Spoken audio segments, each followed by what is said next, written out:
de Mwanda, frère de Mwanda, après on dirait ça on balise à moi Jacques.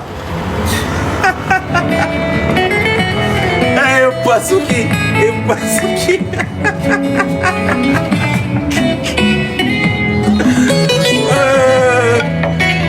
baby. Frère de haut, c'est la promotion. Tout le monde y a moi.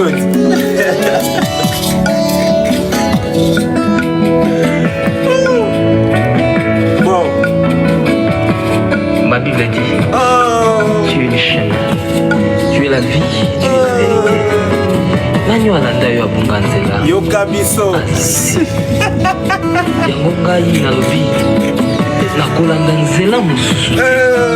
Nakolanda kaka nzela na yo Yesu. Dokos. Lengi. Nzela.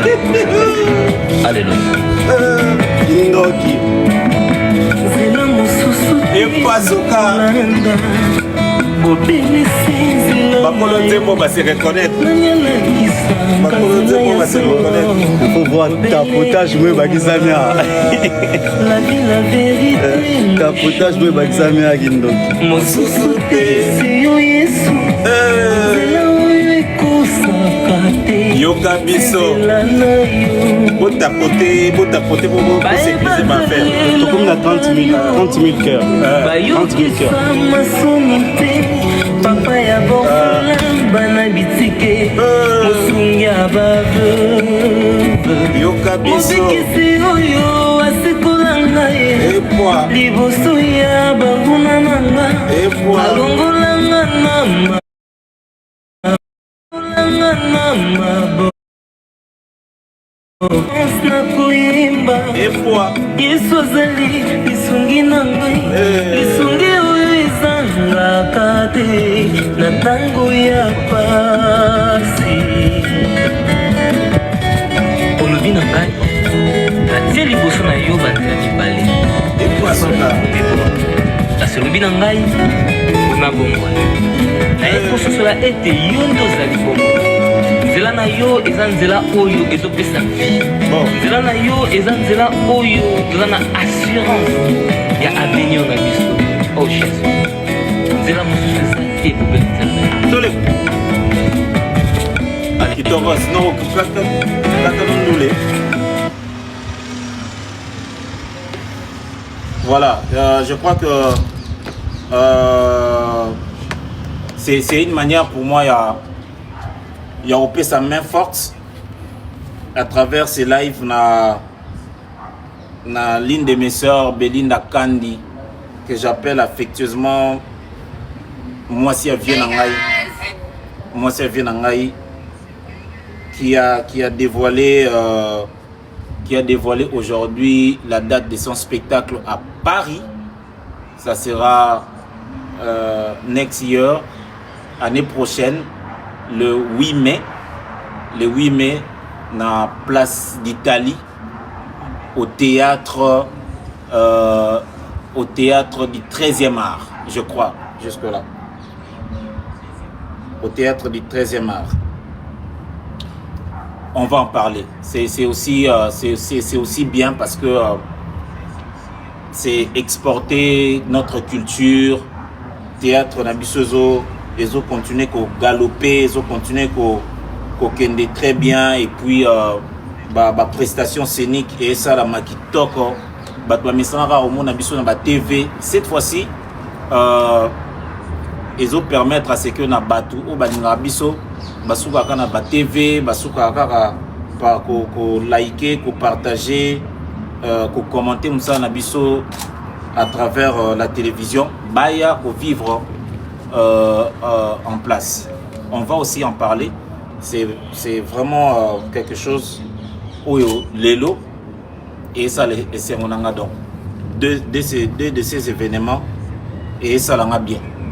Voilà. Mais avant na komona non c'est un binoto soit non il y a Good Citizen in London. Good Citizen in London. Aujourd'hui notre hôtel c'est moi merveilleux parce que j'avais décidé de faire le Maboké ouvert. En fait, Maboké ouvert, c'est ce que vous allez découvrir il y a Good Citizen in London, ma bouquet ouvert. C'est-à-dire, je n'ai jamais bossé comme ça. Oh, le balango, grâce Temo, Maman Warrior.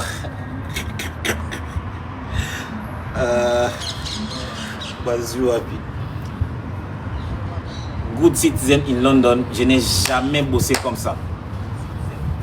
Je n'ai jamais bossé comme ça. Je vous ai donné le meilleur de moi-même. Le meilleur de moi-même dans Good Citizen in London.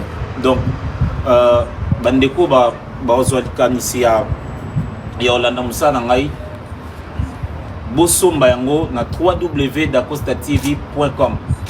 www.dacostatv.com. Donc cela veut dire OK na nani nao, OK na internet na, OK na téléphone na yo na barre de recherche ce qui non okangi adresse T au www.dacostatv en un mot, www.dacostatv.com. au Kota na site au mona justement bureau de Tolobara au mona bureau et bureau na au mona ba épisode nyon surtout ils en a deux modes, il y a paiement ils en a mode instantané, c'est la vidéo chose en poste la kaka Good Citizen in London pour cliquer na débloquer l'épisode cliquer na débloquer l'épisode et memayo na place où il faut tcha ba coordonnées bancaires na yo, c'est la vidéo tcha numéro. Il y a carte bancaire nayo. Après, au date d'expiration, il y a banque nayo. Mois, na jour, na mois. Après, au code secret, il y a numéro, il y a carte bancaire nayo.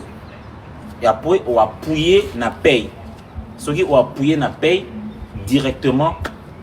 Ceux qui n'ont pas téléki, au débloquer directement épisode, au bandotal épisode. Non, c'est pas cher. C'est $2 pour na baïbaza na bakwa ya mboka o baliara dollar eza 2 euros pour na bazaar na bipa yo baliara euro neti biso atwa na Londres toza na Royaume-Uni to liara pound eza 2 pounds, c'est pas cher, eza disponible pour tout le monde. C'est une manière pour vous de soutenir Moussala tout ça là. J'avais également promis que nous répondre à ma question donc bomi tungsate na obandotanga ba question na bino et puis nous répondre à une dizaine de questions surtout concernant Good Citizen in London. Dès tout sur la boy, beaucoup déjà au Kende, na internet, na téléphone, c'est partout tu peux regarder ça. Na téléphone au talango, na computer na yo, c'est-à-dire ordinateur au talango. Kota wana www.dacostatv.com au kota wana au mona boulot. D'ailleurs, j'avais promis à ce que bato ba somba lelo bato ba la lelo ça les fort ba filmer à 10 secondes à 20 secondes tindela nga na Facebook na ngai na poster donc dès to bandi bo 10 minutes ba o ba tindela ba vidéo na ba la Good Citizen in London na poster bango na ba page na nga tout quoi. C'est une manière pour moi de vous dédicacer. Voilà quoi. Je sais pas si mon équipe est prête. N'engana plus c'est quand même générique. dacostatv.com www.dacostatv.com et c'est simple. www.dacostatv.com. C'est ça en fait. Donc, c'est très facile. Soko tuana au mona mur izawana au mona ba épisode nyon surtout eza l'épisode qui est disponible aujourd'hui c'est la prévente lelo titre nangoza Good Citizen in London. Good Citizen in London. Alors, sur aucun assez au mona place mo ba komi débloquer l'épisode. So cliquez na débloquer l'épisode et memayo na page oyo il faut inscrire to ocha ba coordonnées bancaires ya yo. Cela veut dire numéro na ya banque. So ocha numéro na banque après ocha date d'expiration ya banque, cela veut dire jour na mois. Après ocha code secret ya carte na yo oche.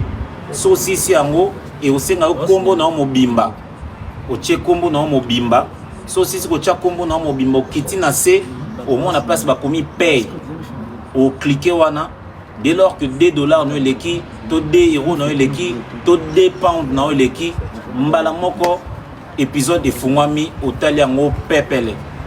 Donc bande kwa Facebook, bande kwa TikTok, bo tapoter à tout moment, les gars ils ont babi à tapoter à poser kitokos. Voilà. Tous ça non il y a frère pour frère Deo le balancer la raïba publicité frère Deo. Ah frère Deo non aujourd'hui je vais chanter toi. Aujourd'hui je chante toi. Aujourd'hui je chante toi. Aujourd'hui je chante toi. Frère Deo. Frère Deo Mwanda. Frère Deo Mwanda. Frère Deo Mwanda.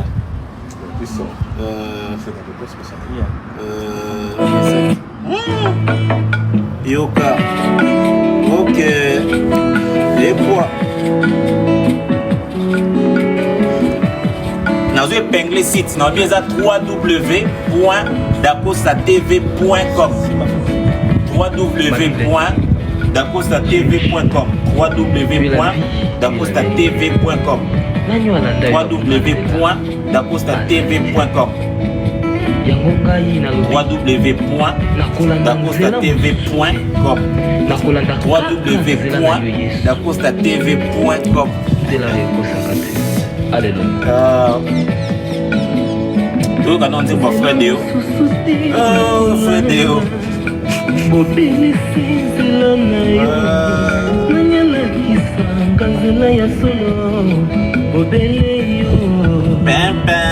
La vie, la vérité, le chemin. Mon sous-souté, c'est yo Yesu. C'est là où ouais, il y a un BM, combien on bien?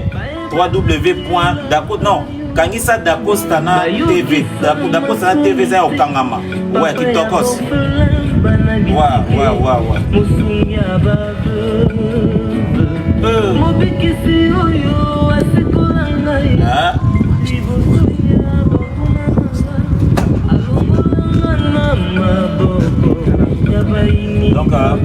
Donc, on a Facebook. YouTube. Bandez-moi YouTube. Bandez-moi YouTube. Oh, Facebook. Yeah. Oh, Facebook. TikTok. Facebook, YouTube, TikTok. Facebook, TikTok, YouTube. Oh, YouTube. Yeah. Facebook, YouTube, TikTok. Yes. Okay. Bandez-moi YouTube. Naningi notre. Bandez-moi TikTok. Dogos. Bandez-moi Facebook.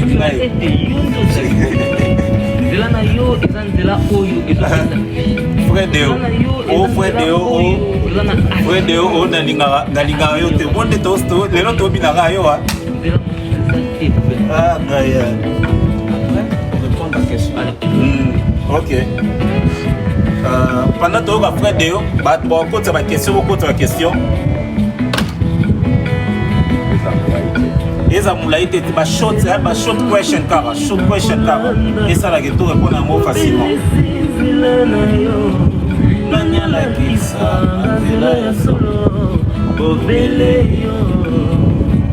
Ouais, www.dacostatv.com. www.dacostatv.com.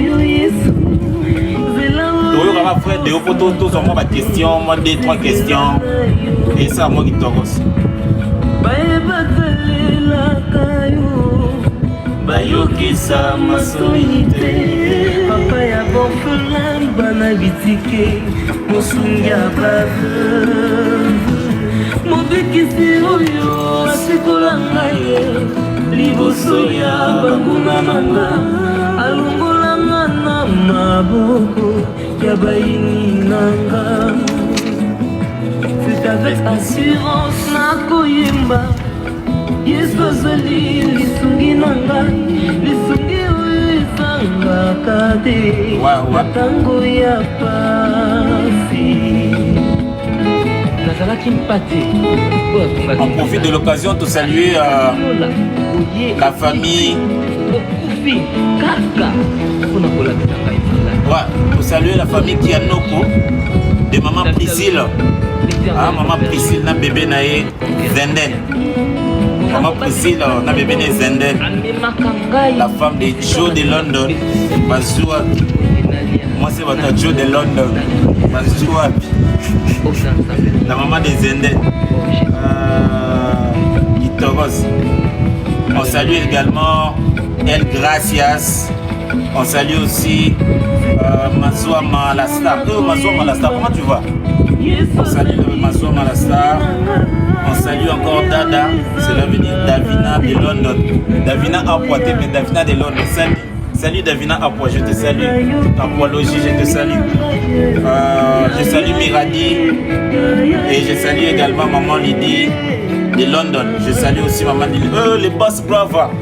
Les boss brava. Napesi Bombote, napesi la Rose Chombote, napesi Cynthia Kams. Oh, Cynthia Kams, moi c'est à lui. Napesi Mbote Belé. Napesi Mbote na Patrick Kabay, Jocelyne. Et il y a Facebook, famille à YouTube, famille à TikTok, tout ça en TikTok, tout ça en bien, quand tout ça là. Beaucoup de somba, Good Citizen in London. Il y a qu'à $2. Il y a qu'à 2 livres. Il y a qu'à 2 €. C'est une manière de soutenir le boulot. C'est une manière de soutenir le boulot. Je salue Tracy Énergie. Tracy Énergie. Dans les lois forts, sister. Dans les lois, ma bé. Ouais. Master Lupemba. Équipe de France solide. Tokos, Kalato, tout le monde. Bossumbango, ils ont 2 €, ils ont 2 livres, ils ont $2. Good Citizen in London. Je dis, tout déguster ma bouquet ouvert quoi. Ils ont ma bouquet na bisoka, ma bouquet na bisoka. Kalaming tena ochila no plan moi pour comprendre que il y a ma bouquet na bisoka. Ma bouquet na biso est basé sur l'improvisation, mais seulement que tout de manière ouverte quoi. C'est-à-dire tout internationalisation mandambo pour tout ça mo saveur mo. Et ça la bien.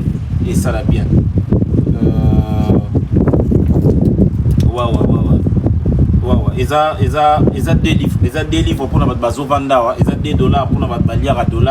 Ils ont 2 € pour notre base en France. Banini au balière euro. Ils ont neti met en ping en somme on a euro. Namito ici pêche à montagne on a euro. Mou pêche. Aux oreilles dans Paris. Mou pêche aux oreilles dans Paris. La grande sœur, il y a Dominique Mikobi. Salut Mati Mikobi, Marlène Mikobi, Scott Mikobi, Bana Papa Gilbert, na maman Dorcos, Dominique Mikobi, continue la crâne. Ah bah oui. Bana maman Papa Gilbert, na maman Godelive Mboui. Na saluer beau frère Nabiso Moro avec tout respect. Gelo qui tengue respect. Gelo qui tengue na peso moté bien. En fait, bateau basé na zone euro, bosso mo kana des euros, bateau basé na $. Balière $, bosso mo na $. Bateau basé na tibiso bosso mo na $. C'est sur www.dacostatv.com. www.dacostatv ou Dacosta TV en un mot, Dacosta TV en un mot.com. Good Citizen. Et ça simple. So côté na site et mes maillots na bureau, mais mon mur na wana au moins na épisode en fait au moins na saison mobile. Mais simplement pour l'instant, ils ont Good Citizen pour être disponible. Voilà pourquoi sur mon yango au cliquer na Good Citizen et mes maillots n'a pas joué ils ont débloquer épisode. Et comme à débloquer épisode, tu appuies au bang tu appuies dans débloquer épisode et présenter aux pages il y a paiement en fait. Page il y a paiement et c'est pas autre chose et c'est juste identité à carte bancaire non donc numéro à carte bancaire et c'est au jour et c'est au jour date il y a expiration donc cela veut dire jour na mois après et c'est au code secret il y a carte bancaire on est un code secret bancaire ils ont 3 chiffres mon brouillard ils ont 3 chiffres donc habité à eux ça combien de chiffres après et aussi na ocha combo na yo complet identité na yo complète so si c'est un mot au moins na sana ba komi paye ou cliquer ka wana na paye ou appuyer ka wana paye dès lors que 2 livres ne l'équipe dès lors que 2 dollars ne l'équipe dès lors que 2 euros ne l'équipe épisode des embaments débloqué donc ba magali beaucoup ba otala on le roi l'état zaté hein le roi l'état zaté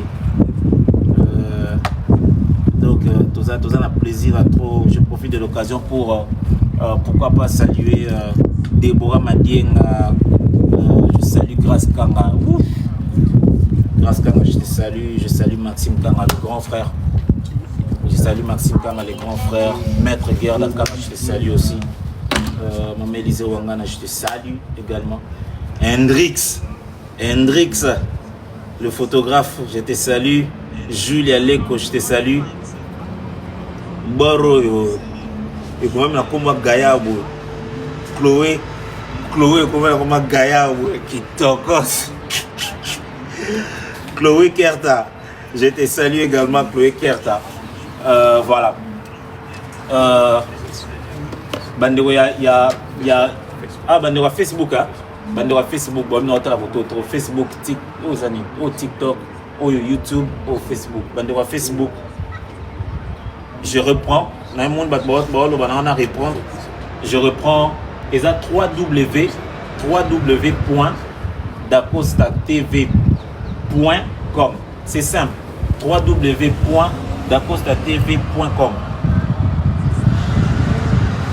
épisode mon corps c'est à 2 livres pour na baza na zone ya kolia livre c'est à 2 euros pour na balia euros c'est à 2 dollars pour na bato balia dollars je reprends épisode mon 20 enfin d'être bango one view non one view et ça na 2 livres pour na bato balia livre pour na bato ba consommer euros et ça paiera 2 euros pour na bato ba consommer dollars et ça paiera 2 dollars ça dépend il y a quoi ni il y a planète oyozali ça dépend il y a pays ni oyozali monnaie ni obolia c'est justement pour essayer de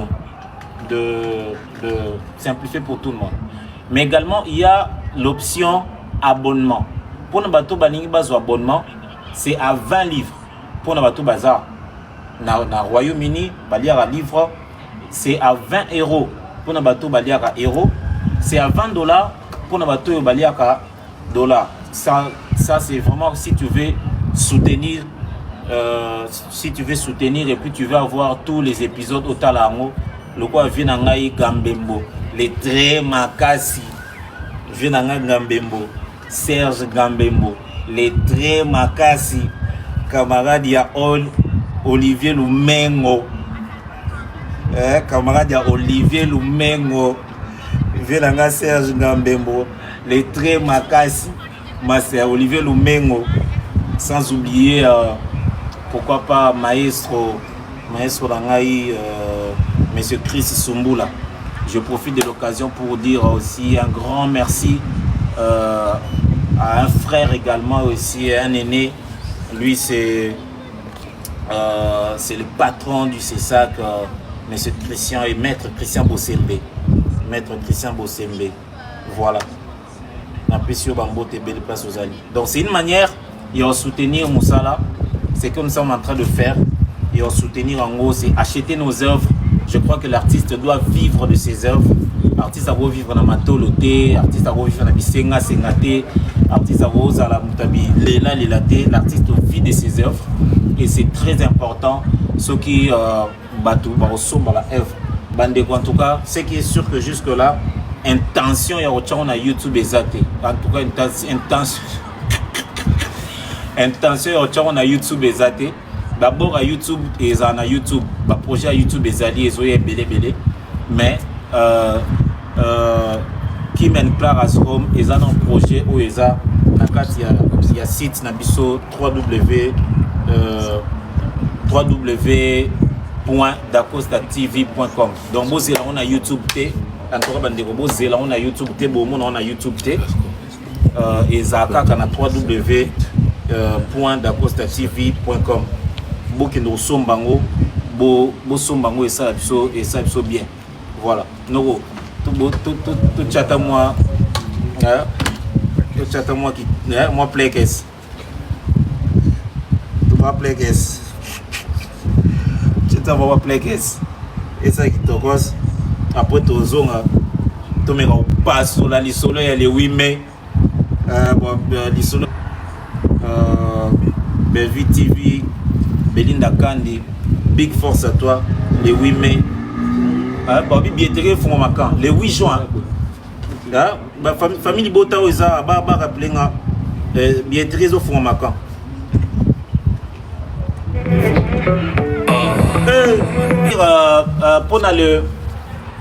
Pour l'année prochaine, spectacle, il y a Bella. Ngabomi Tungsate. Surtout pour un spectacle, c'est s'il est déjà si c'est un manager, on a déjà si c'est un manager, tout donc et puis ça en France donc en France à Tokatara Makolora vite fait Tokatara Bawa Tozio Eurostar Nadio de London Tozio on a et pas souka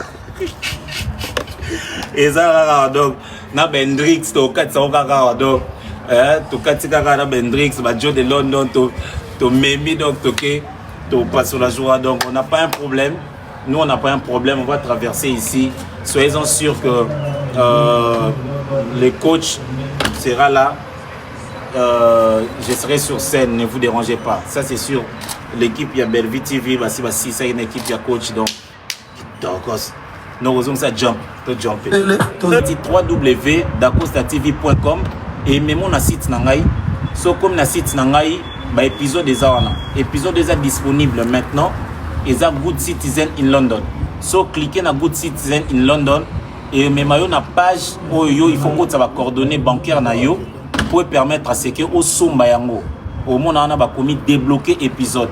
Na débloquer épisode so cliquer et là qui sur la place nini il faut cha numéro à carte na yo, carte bancaire et là qui sur place où il faut cha date d'expiration, il y a carte na yo, cela veut dire jour na mois au tché après et là sur place où il faut que ça code secret à carte na yo au combien on va chiffre, je crois ils ont ba chiffre après et c'est nga kombo no mobimba netinga boy et c'est nga kombo na ngai au tché kombo no mobimba après na se na ngwana ils en a paye au cliquer quand na paye so cliquer quand na paye mbamo épisode et fungwami mbamo épisode et fungwami big dédicace à Yana à ma sœur Marina Laba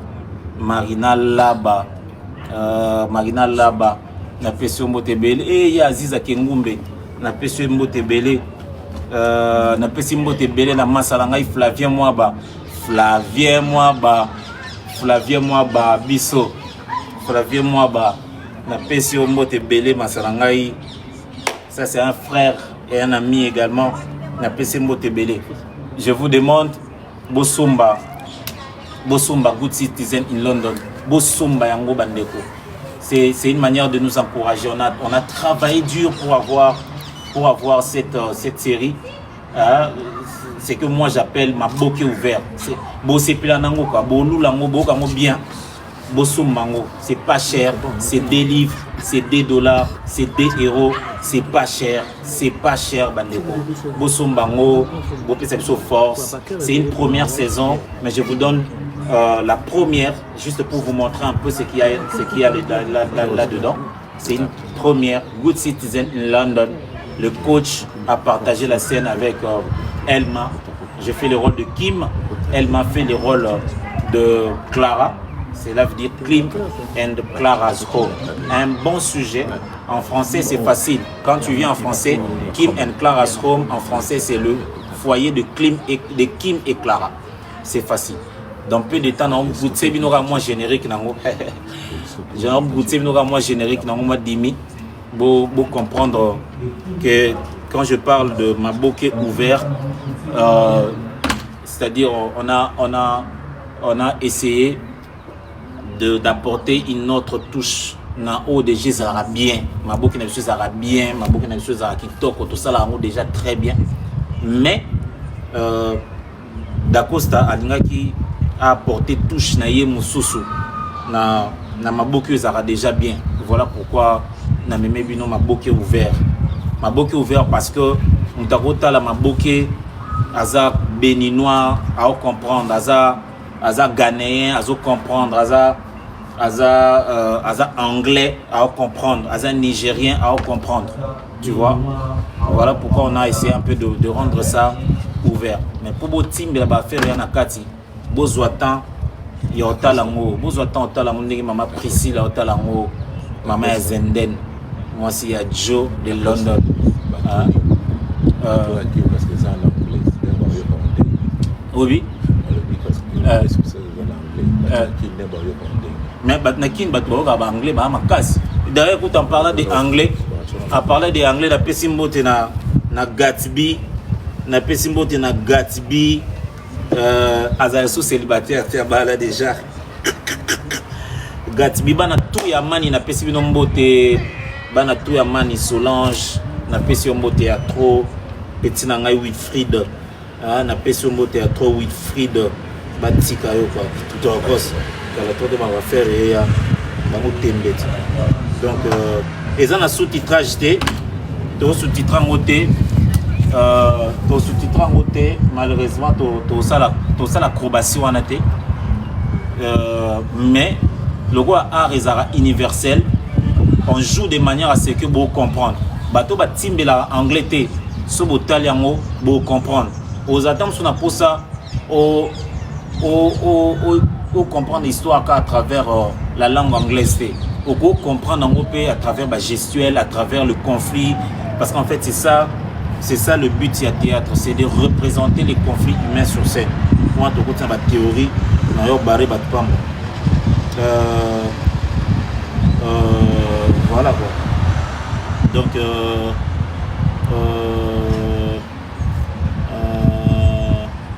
il sort quand? C'est déjà disponible.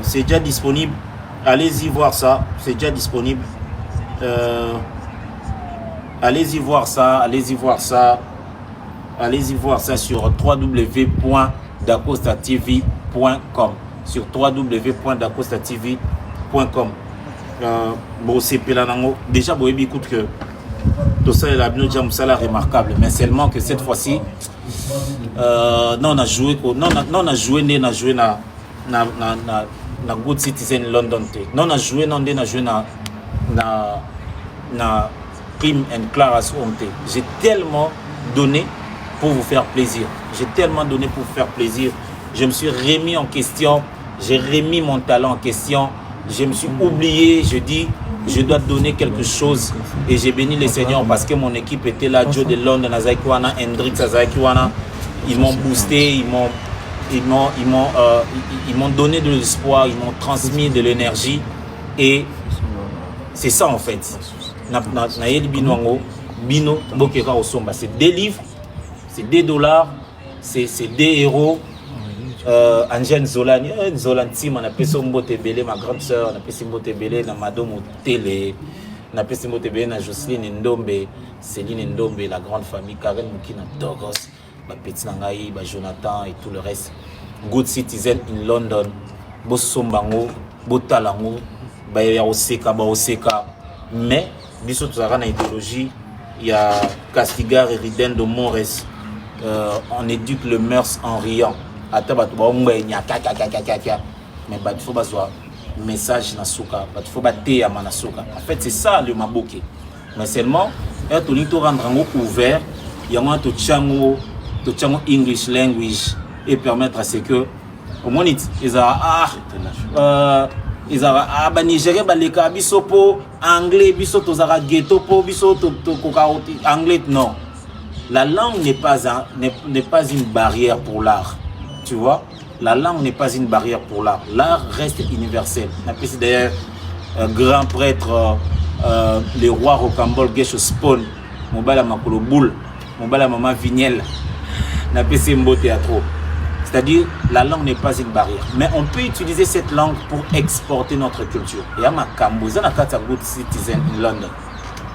botalango, c'est-à-dire il faut botalango pour bosser planango, il faut botalango pour nanu ezalate. Good Citizen in London, nanu misu na yo emona yango te. Makambo na kati misu na yo nanu emona yango te. À 2 livres, à 2 dollars, à 2 euros, au talango très bien. Ouais. Je reprends encore que pour la famille Libota, en tout cas, ne vous dérangez pas. Pour passer sur la scène, voilà, je serai là. Le bureau de Madame Belinda Kandi, moi, m'avait contacté déjà depuis. C'est là qui est déjà le manager depuis. Et puis, nous serons à Paris. Nous serons à Paris au mois de mai. L'année prochaine, nous serons à Paris au mois de mai l'année prochaine pour avoir lu ces spectacles-là. Pour l'avoir lu, les spectacles-là, pour l'avoir lu. Je crois que ça sera le meilleur spectacle de l'année 2027. Si on doit voir ça en cours, on doit voir ça in short. Mais surtout, tout le monde a grandeur dans l'eau. Ça sera le meilleur spectacle au théâtre populaire dans le Livraté. Ces jours-là, le 8 mai. Bossomba billet, allez-y, Bossomba billet. Batunion sous les bons théâtres. Bossomba billet, l'ouverture et la billetterie, c'est le 8 juin. Bossomba billet, billet. C'est 900 et quelques places. C'est pas beaucoup. Bossomba billet, ça qui toros. Faites honneur à cette dame-là qui vous fait plaisir. J'ai vu ces spectacles-là, j'ai lu ces spectacles. Moi-même, j'ai rêve de la voir monter sur scène. Après Sabino, spectacle, c'est tellement bien. C'est tellement bien. Joe de London, est-ce que c'est prêt tout que ça va vraiment générique, cara? Tout ça va vraiment générique à Good Citizen in London. Good Citizen in London.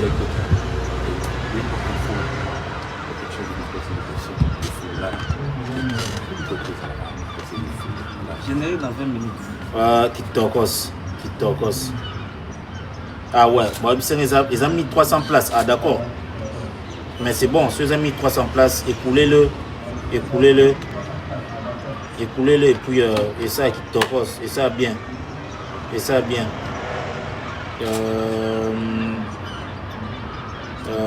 Oh, na pesi bandeko tout wana mbote belé.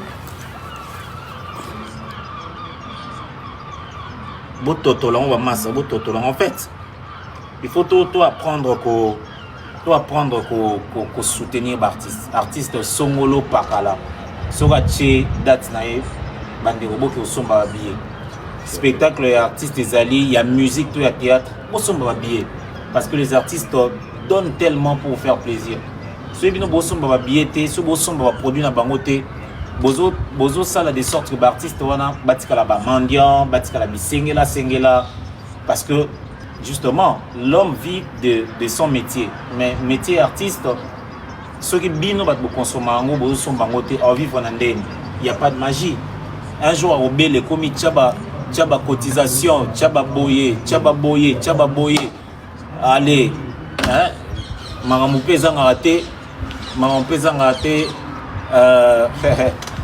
ngate encore ba groupe WhatsApp ndeza ba groupe WhatsApp esalami echelaye abelaki echelaye mutu ekendaki gauche echelaye lokulebuka naki ekomi wana bacha au moins mutu musu pena zane na posa ya ochate alingi pena ocha cotisation wana te mais ana choate ayeka ka chese acheta musu 7500 francs au moins basali capture tchak batinela Jazz Kavulu par au big sabisote.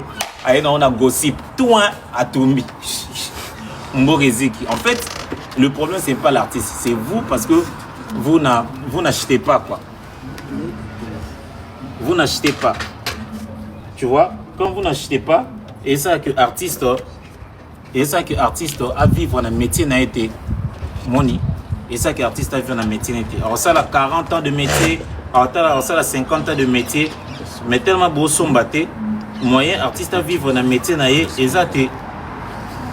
Alors Bosomba peut permettre à ce que l'artiste à vivre dans le métier naé. Et ça qui t'oros. et qu'au caramana système. Hein? La vie d'artiste, la vie des flingueurs, ça va péper les. Ah, c'est les minimum.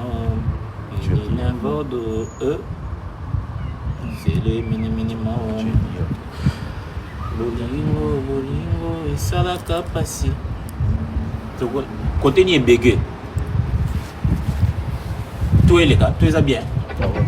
D'accord, ça. Bon, on a pas bon, on a notre talent, un mot, notre tigali pendant mon panzi venez.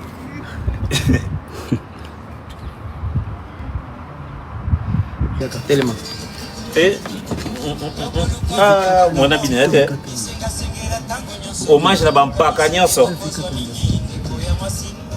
C'est quoi so koti so futi $2 nao générique oyo ka yango.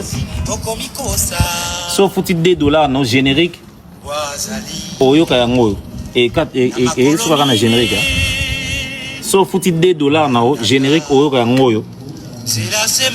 Maboke ouvert. Eza elengi botalango. Olingi.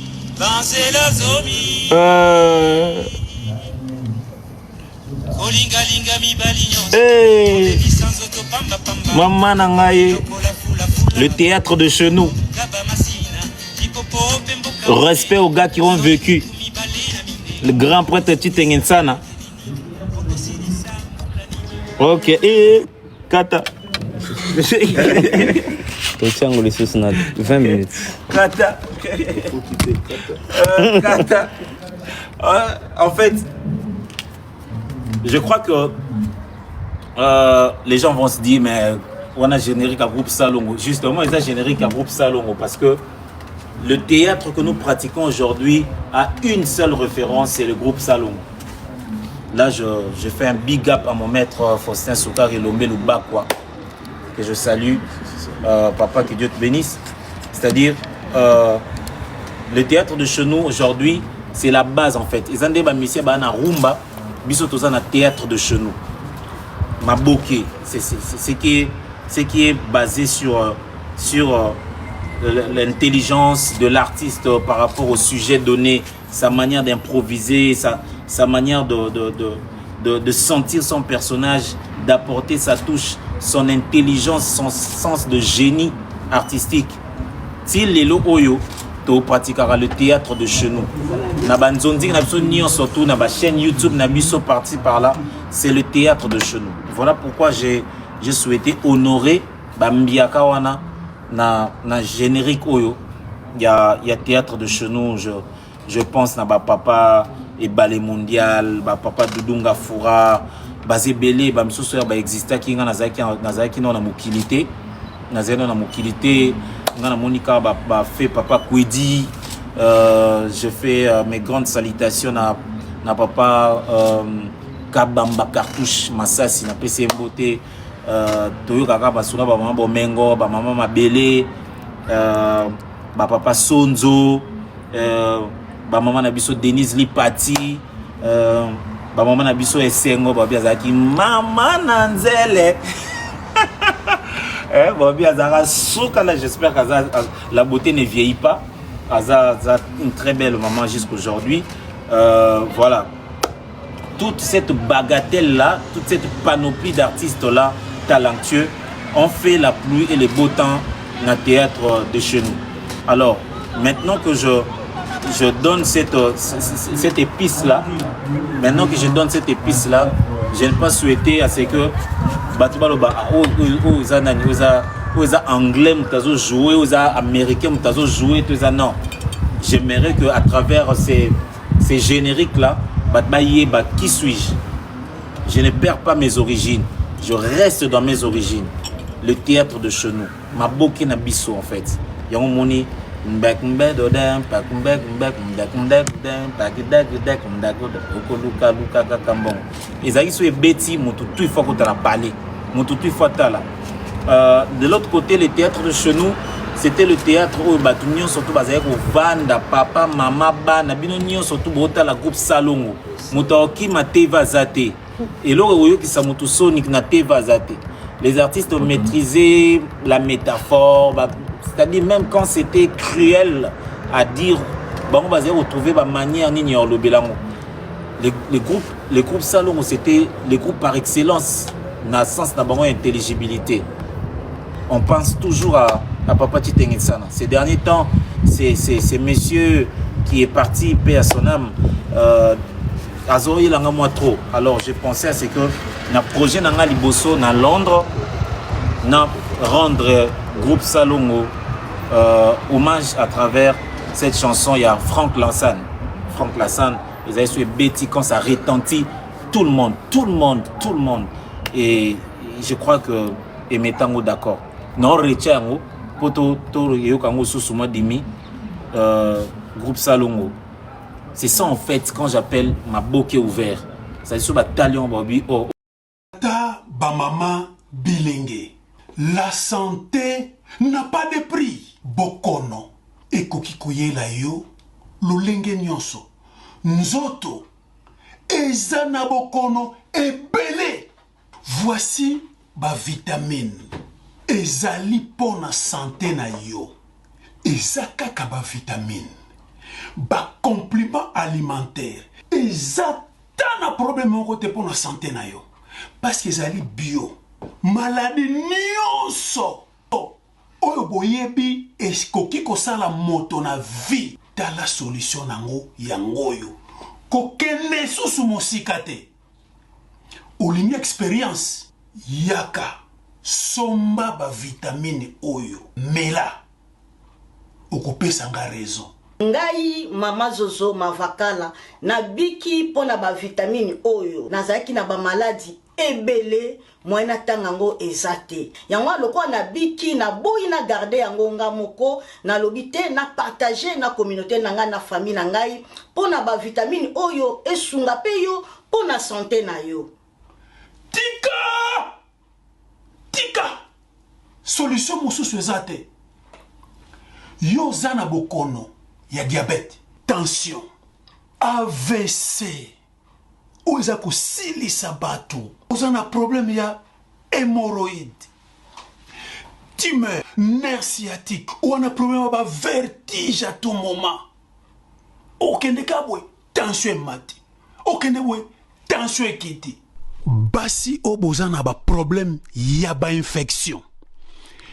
Bato bazaka na problème, il y a makolo. Oh, zana ma palata. Ou on a problème yaba carie dentaire. Ou on a problème à vision. Namona kasu bien te. Ozana problème. Y a surpoids. Yoba para wana bana disability. Onga mwana ngaza na retard ya koloba. O mwana ngana zo mona santé na ye azako progresser malamu te. Tala ba vitamine yangoyo. On a problème, il y a ménopause. On a comme moutaba oubli, âge zananu. Mais comment que bossa na pamba. Nzoto passe. Mais quoi passe? On a un problème, on a quitté ce langue fois. Impuissance sexuelle. Tala ba vitamine yangoyo, et kozo ki sabo kolongo no bo kongo banzoto. On a un prostate. Nana problème à rein. Nana problème à peau. Maux de tête exagéré. Ou yuka kaka mitu pasi. Et si la kate. Unga na kukarasu kolala malamu te. Pondiez à la kate. Nzoto pasi na pasi. Batata ba mama. Bilenge. To baby sambongo. Yako luka ba solution par-ci par-là. Voici ba produit.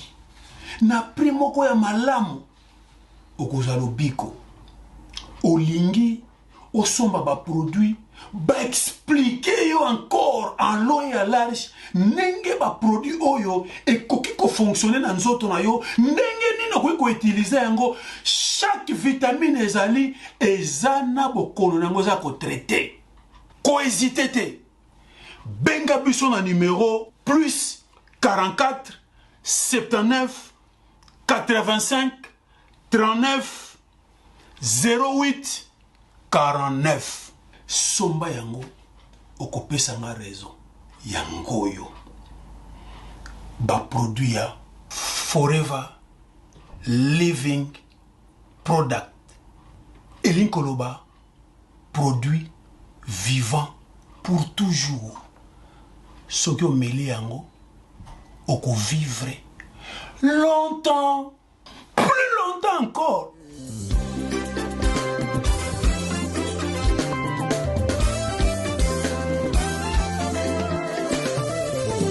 Esta manhã eu acordei com a canção no coração. Esta manhã eu acordei com a alegria no meu peito. Esta manhã eu acordei